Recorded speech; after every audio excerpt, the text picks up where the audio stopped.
Hi. Hello, everyone. Good morning. Hi, Gail. Good morning, Hi. everyone. Welcome Hi. to the Creative Year Ever Virtual Summit. I can't believe it's here, January 2nd, 2021. We made it. We We made it. did. Yay. Let me add the spotlight here. Gail is helping us kick off the Creative Year Ever countdown, if you will, the Creative Year Ever day, the day one of Creative Year Ever. We're going to talk about some really important topics today throughout the course of the day. But Gail and I are going to talk about how we launched a podcast a couple years ago. Gosh, I don't even know how many years it's been. It's probably been at least 2 years, I bet. It Um, is. yeah, a couple years ago. We've had our ups and downs. Let's not lie. Let's be.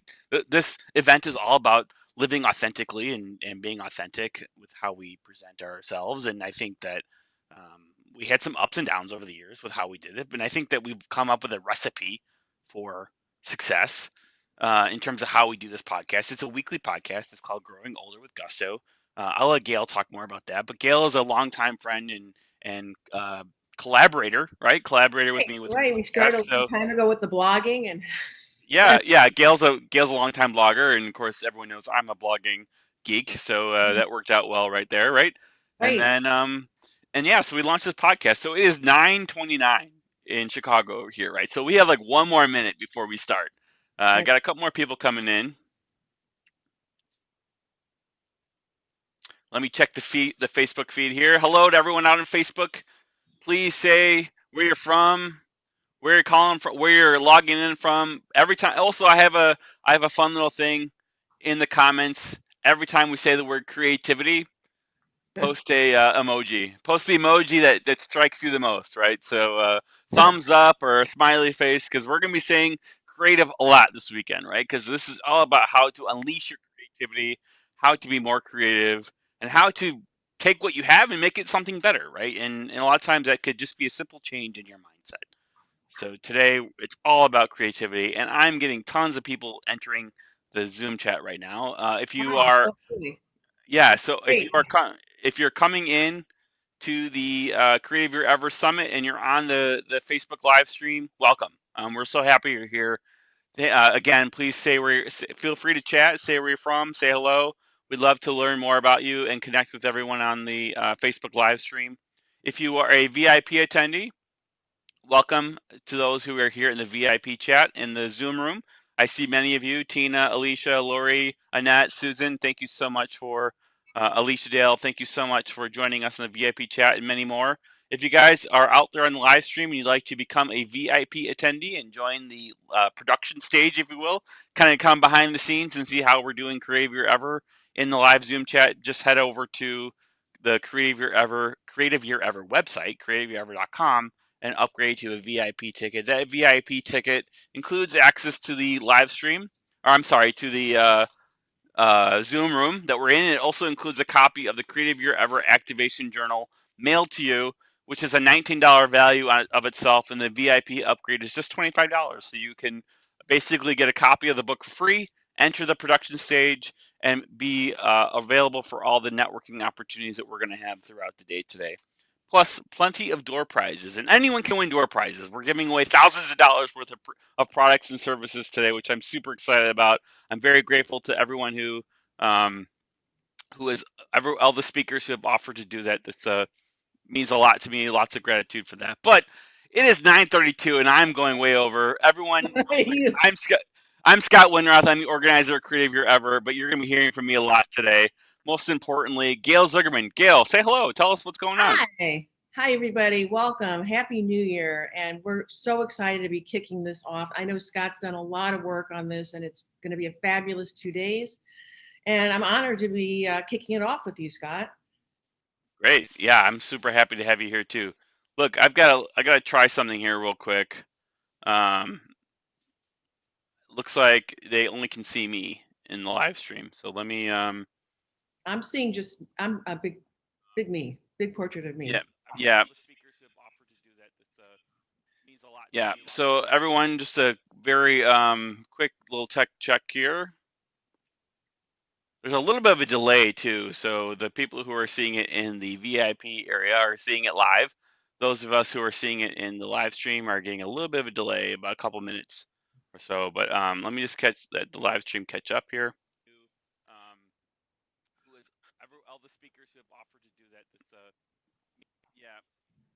All right, that looks like it works. It looks like it bounced to you. So, Gail, Yes. like growing older with gusto. Sorry, we're back here. Growing older with gusto. We started this a couple years ago, and tell us what growing older with gusto is all about. If you did already, tell us again because we want to Okay. recap. Well, I originally met Scott, as we mentioned earlier, through my blogging, where he coached me and I attended some of his meetups. And that's how we first connected. And when I decided I wanted to start a podcast, I knew nothing about the tech part. I knew nothing about how to do it. So I called him up. I said, "Hey, Scott, would you tutor me again? I'm really interested in podcasting." He said, "Sure." So we met and we spent an hour or so together. And I remember you turned to me and said, "I'm not going to charge you. Would you like to be Yeah. partners with me?" And I'm like, "Yes." So that's sort of how it all started. Hmm. That was And a one-time offer. That was a one-time offer, but yeah, I I know realize how older people speak slowly. I know it takes a long time to edit. I realize how much work it actually was. Yeah, now, but Um, ultimately, it's been a great opportunity to learn kind of the cadence of putting together a weekly show and a weekly. We have seasons, right? We kind of right. have we It's do. evolved. Let's say it's evolved through, we started in, I think, the summer of 2018, but it took a while to get the website up and all that and decide how we're going to do it. And then I started out talking to people over the age of 75 who I personally knew that I thought were, quote, growing older with gusto. And the whole reason behind the concept was to really help the younger generations shift their perspective on being afraid of growing older and wanting to stay young at a certain age, but trying to help them realize as you grow older, there's room for growth and you just have to be open to change. And that's what it was all about. And then we went from there. And so we had a lot of people on that were over the age of 75 who were up to 89, 90 and beyond. And then it sort of morphed. Wouldn't you say, Scott? Yeah, I think we found it. I'm not gonna lie, a bit challenging to find Yeah. candidates that were one within our sort of box that we were looking for, right? Two, um, that were willing to and technology savvy enough to do it. Let's not, let's be frank here, right? It was, I believe in growing with a growth mindset, but honestly, it was difficult going after 80, 90-year-old people to use Zoom, right? Right. But that being said, I think what we realized that it's really more about a mindset, right? Growing older is a Exactly. mindset, and I think that some people either love it or hate it, right? That's And right. and Gail, you're obviously one that loves it and embraces it, and that's why. And I think that's why one of the reasons why we connected on that level. But ultimately, it was a way to realize that it doesn't matter if you're 20 or 80 or 90. Right. Hmm. We're all That. growing. We're all growing, and we're all growing older every day, no matter what our Hmm. age. And we found along the way there are a lot of people who are much younger in their 40s who were influenced by either a grandmother or a great grandmother or somebody in their lives to go out and start a business to help older people. So we've been having them on the show, and that's been interesting. Hmm. We have some people coming up that are, again, 87, 89, who are really amazing people who are out there on America's Got Talent.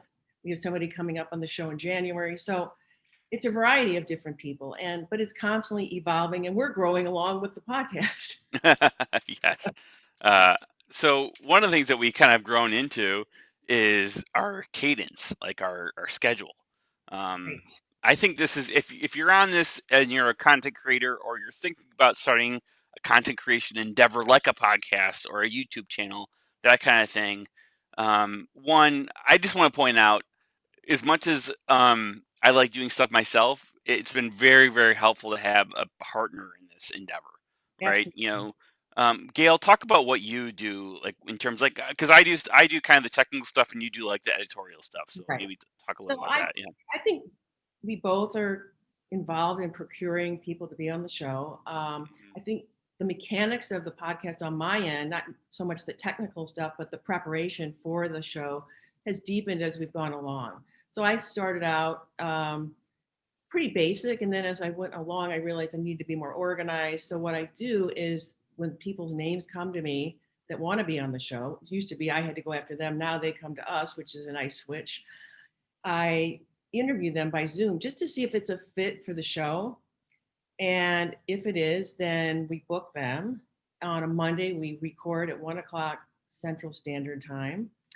And After that, I have an info guest sheet that I send to them, and that has them send us a headshot, information on talking points that they may want to talk about on the show, and anything about them, a biography. So they send that out. I send that out maybe a week before they're on the show. Then I take that, send some of the stuff to Scott. I do a write up, a written intro to the show, and I do a talking point question sheet. I forward that to the prospective guest. They look it over. Usually, oh, it's great. They really don't make any changes, but at least they know the type of questions I'm going to be asking, so they're prepared. And then we do the show. I do the interview. Scott, I throw it back to Scott. I wait for Scott to do his magic.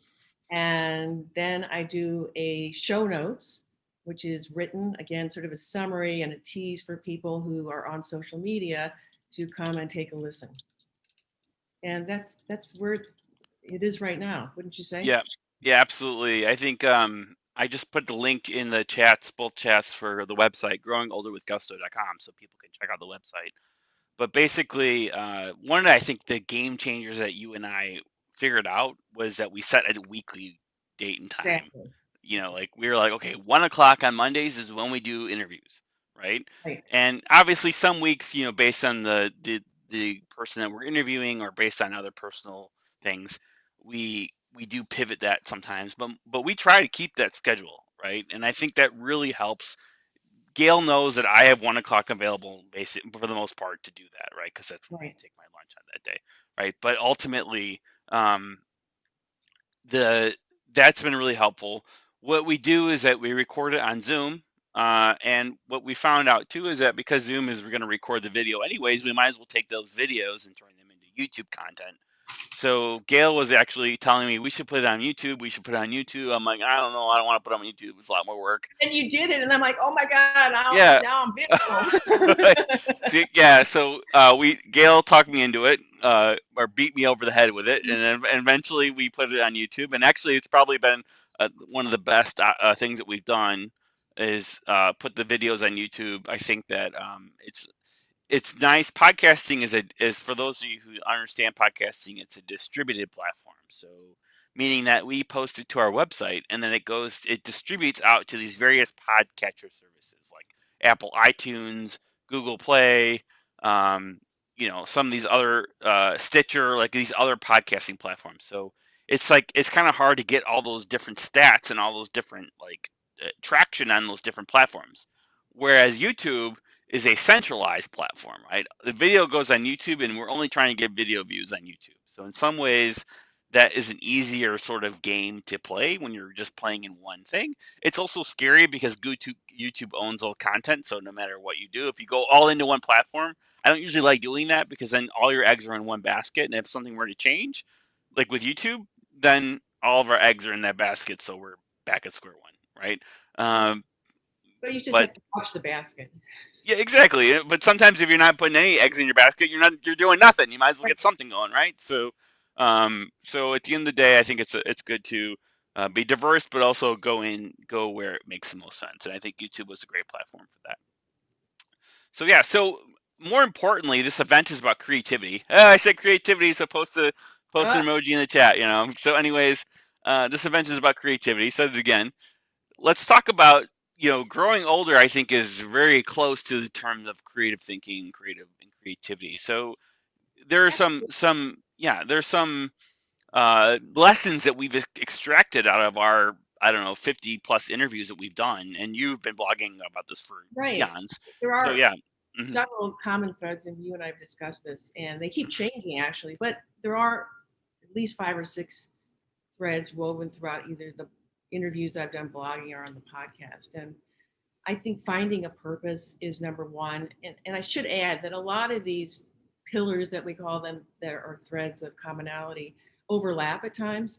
So finding a purpose, I think, is important for anybody throughout their life, but particularly as you're growing older. And I'll give you an example of one of the guests on our show, Barbara Cochran, who is was the former producer for Meet the Press. She's a journalist, well known, and she currently is helping to build a foundation to honor the people in media who have been killed in the line of fire and they plan on building a memorial near the Capitol in Washington, D.C. She's somebody who continually keeps changing and evolving. We also interviewed Judy Schindler, who's based in Chicago, who is a PR pro, and she segued from selling her business into being a comedian, author, and she's an interesting woman. She was on the podcast earlier last fall. So that's a couple examples of people finding their purpose.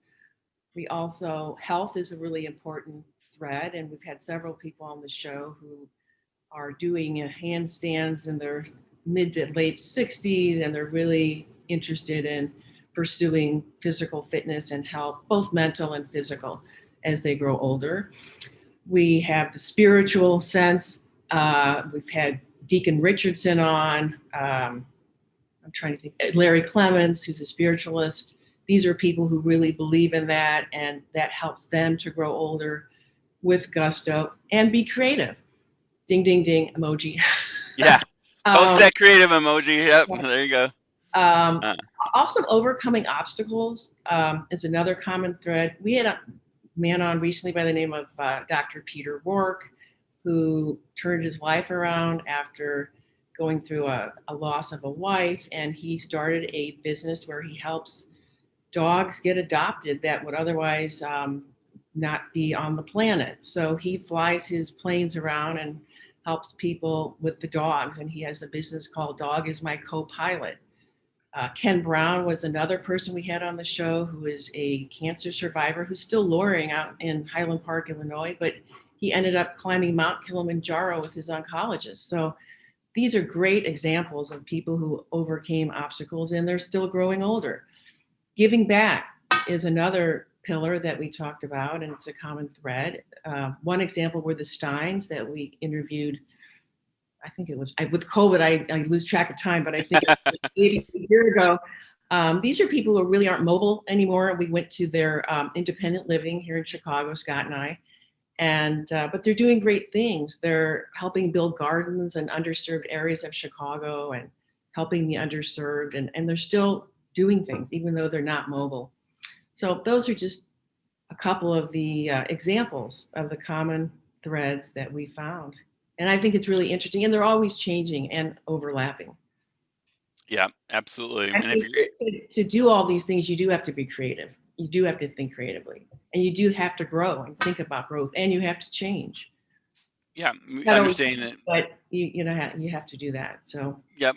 And living with a growth mindset, for those of you who've ever read Carol Dweck's book, Growth Mindset, there's two types of mindset, fixed mindset and growth mindset. And I think as you age, if you understand that your skills and your needs change, and I know I use this example a lot, but if obviously knowing how to use a fax machine maybe worked out 20 years ago, right? But the skills of how to use a fax machine don't necessarily work that well today, right? Or they're not necessary. And knowing that as you age, you're going to have to learn new skills just as technology evolves, right? So living with a mindset that you can tackle anything you put your mind to, I think is something that can help anyone at any age for sure. So yeah, Gail, what do you think? I mean, anything where you know, I guess the pillars that you mentioned, right, are what people can extract in the episodes that we post on the show. right. So where can they go to find that information? I would say go to www.growingolderwithgusto.com would be the best way, to our website, and go from there. It's all up there. Absolutely. So Absolutely. And you know what? I don't think we have a link to our YouTube channel on the website. We should definitely look into that. Remind me about that. But I will remind you, definitely.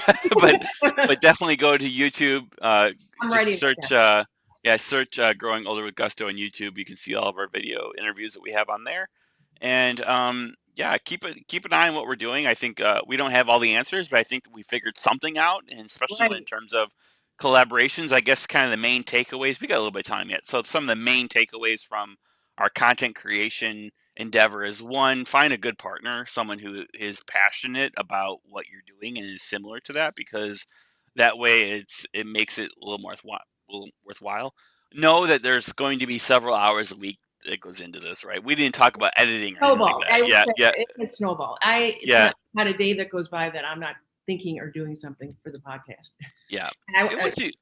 but it's Yeah, fun and it's enjoyable. And that's another thing, is to do what you enjoy doing in this part of your life as you grow older. You just have to find what you like and go with it. Yeah. Yeah. And and, Exactly. and growth, change, creativity, it all goes together.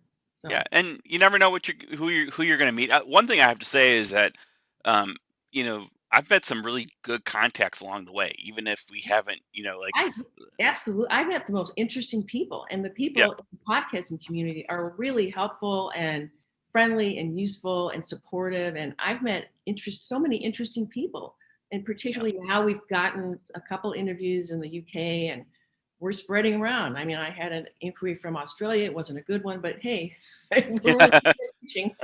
yeah, right. And sometimes I also have to say too, sometimes you have to start. You might have 5 views in the first podcast episode, but then the next episode you have 10 views, and then you have 20 views, and it Right. takes a while to build momentum. But that's okay. That gives you the opportunity to sort of fail forward, which I'll say a lot this weekend too, and kind of do it in a positive way where you're learning by making your own mistakes. And once you find a groove, that's all you need. Once you're in that groove, then it's full speed ahead. So it's been an excellent opportunity, Gail. That I'm glad we got to collaborate, and I'm glad you joined us here today and helped me kick off Creative Year Ever. Thanks. And it And was a great summit, Scott. And you thank just you. have a lot of credit for putting it together. I know it was a lot of work. So It was, but I'm looking again, forward to listening to the rest of the speakers. So yeah, I hope you can stick around today. I think that it's definitely been a labor of love, but that's okay. This is what I enjoy doing. Oh, thanks, Jessica, for posting the link to the YouTube channel in the Facebook chat. And basically, yeah, we've got a lot going on today. I got a couple of speakers joining the Zoom room today. Don't forget, if you're listening to the Creative Year Ever live stream on Facebook, we welcome you. Thank you for joining us. If you want to hop into the Creative Year Ever VIP production room on the Zoom chat, it's just a simple $25 upgrade. This is the time to do it because you still have 20 or 19 more speakers to hear from this weekend. So this is still a good time to do that. creativeyearever.com/tickets. And you'll not only do you get access to the VIP Zoom chat, I guess I should put this where I don't have to turn around. You get a copy of the Creative Year Ever Activation Journal mailed to you from me and a personal thank you note from me. And that will be a way to kick off the event, or that would be a great way to kick off the year with a systematic program for unleashing your creativity all year long. And Gail, I thank you. I'm replacing you as a spotlight, but thank you so okay. much for Thank uh, you. jo- Okay. joining me. And be sure to check out growingolderwithgusto.com. We'd love for you to subscribe to our Apple Podcast, Google Play, or YouTube channel where you can check out our episodes each week. I don't think we're gonna have another episode until about January though.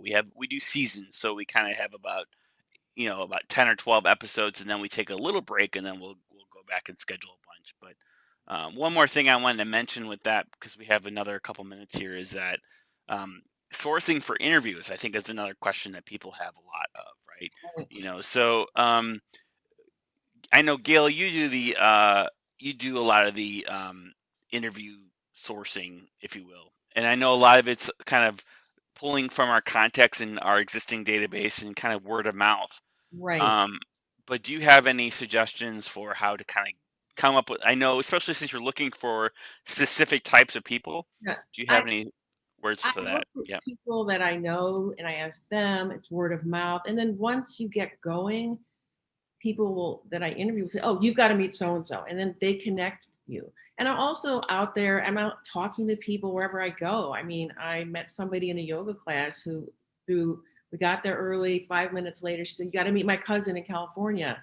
And I made another contact, and she's been fantastic. She'll be on the show. We already interviewed. She's going to be on in March with her Hmm. documentary on PBS about growing older. So you just never know where you're going to meet somebody. And the more you talk about what you're doing, the more people know about it, the more people you meet, and they connect you to other people. That's worked for me. Yep. I So, think we another couple sources too. Obviously, LinkedIn is a great source for right. looking for Oh, LinkedIn people. is great. You That is great. LinkedIn, just from stuff that not necessarily what you do, but just I'm trying to think of places where I've posted it before too. Um, the Also, I posted something on alignable.com, which is like a business networking group, and we got a bunch of leads that way. Maybe not everyone was exactly an ideal fit, but we got a bunch of leads. So, and that didn't cost anything, right? So that was a great place to find some potential contacts. Someone we had scheduled, but don't think it worked out. But we did find one or two people in that list of Led people to that we other got from people. Reliable. Yeah, So, right. And that's just that you have to just ask, as right, right. Jack Canfield would say, right? So you have to just ask, and then also, I don't want to tease it too much, but we've got a pretty high hitter because we've been out there doing this. We've got someone who's a I'm not gonna say who it is, because it hasn't happened yet, and I don't want to ruin it, Yep. but ultimately, we have someone who's a very, very distinguished author coming on, with multiple books coming on the show, this in January, I believe, right? So, not to tease it too much, but that's a feather in our cap. I think that's a good thing that we were able to leverage, because why? We went out there and did it, right? And as we keep getting more and more, getting bigger, like we've had the opportunity to interview a CEO of a very large nonprofit. Oh, that's another, and do some creative content work for them. It's up to you if you want to mention who it was, That's but Carrie Kaplan, the Lustgarten Foundation. It's the greatest, largest foundation for raising money for pancreatic cancer research. yes, and we're very, very honored to support their efforts through our podcast, but also because of the quality of interviews we've been able to put together with some of these executives, it led us to some other high quality people. So my point being is that you gotta start small, interview your friends and family, and keep moving up. Yeah, Can yeah, I give a tease for the author coming on? Okay, sure. just think cold weather, Chicago, chicken soup. Yeah, That's all yeah. I'm saying. Yeah, so I'm excited to do that. That really revved me up for making sure that we continue on with this stuff, and I have about 5 more minutes until we go to our next speaker, who is Melissa, who's going to talk about a great topic on um, getting out of autopilot and into presence. Melissa Matson here is going to be our Saturday morning keynote. So I'm super excited to bring her on in about 5 minutes. I see she's on the Zoom. So Melissa, hello. I see you're there. But ultimately, real quick, editing.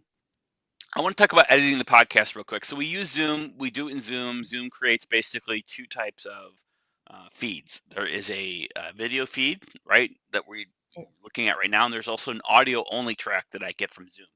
So the audio only track, I use a program called ScreenFlow, or you could use Audacity or any type of editing tool that you can find, and I edit that for the actual podcast, right? Another program I like a lot right now is called Descript, Descript, Descript, and basically that will take out all the ums and ahs and stuff like that. If I want to do that, I don't do it for every episode. It depends on how ummy or ah, I guess you could say it is, but there you go. There's an right there.